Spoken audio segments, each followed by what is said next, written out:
The bootlegger tunnel beneath the French Quarter swallowed every sound except the drip of water and the distant roar of the Mardi Gras crowd above. Julien Dubois moved first, revolver ready, his scar burning under the strain of old secrets and newer ones. Beside him, Celeste Moreau kept her light low, her notebook closed, her expression composed but alert. They had followed the trail of Crescent Moon symbols to this buried passage, and the ninth victim lay ahead somewhere in the dark, with one final sacrifice still to come. A faint cry stopped them near a side passage. Julien signaled for silence and stepped forward. In the weak beam of Celeste's flashlight they found Margaux Thibodeau slumped against the brick wall, her emerald gown torn, her hair fallen loose, a shallow cut bleeding along her arm. Her broken crescent mask lay at her feet. Once she had sung at the grand balls of the quarter, polished and radiant under chandeliers. Now she looked hunted. Julien crouched beside her and spoke her name as if it were both a warning and a plea. Margaux flinched, then broke. She said the Order of the Crescent Moon had used her voice and her access to bring victims close. She had sung for them, marked them, watched the ritual move forward one body at a time, all while Devereaux's men threatened her family. She insisted she had tried to escape tonight. Celeste, never trusting emotion alone, asked the question that mattered. Why help them at all if she knew what they were doing?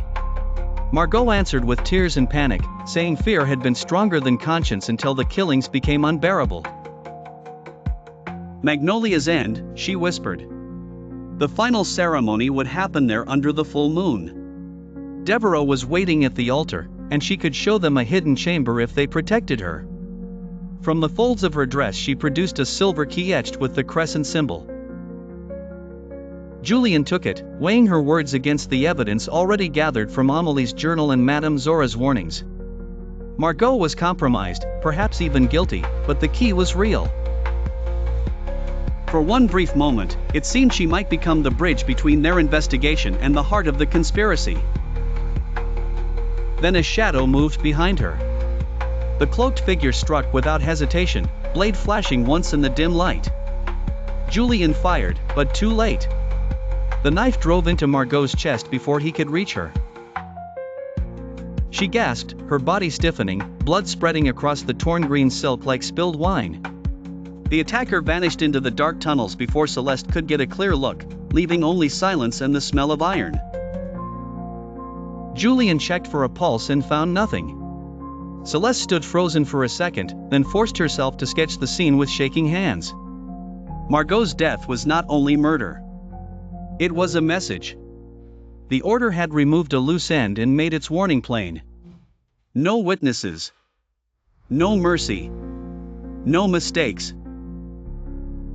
Julien closed his fist around the silver key and rose to his feet. His face had gone hard, but his eyes held a sharpened purpose.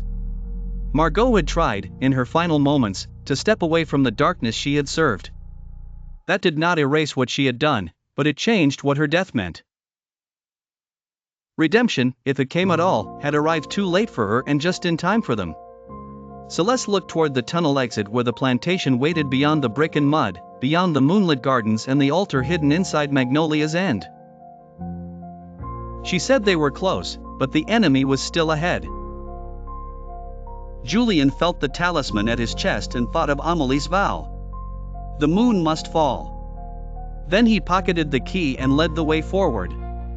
The next confrontation would not be in the tunnel. It would be at the plantation, where revenge, guilt, and the final ritual were about to collide.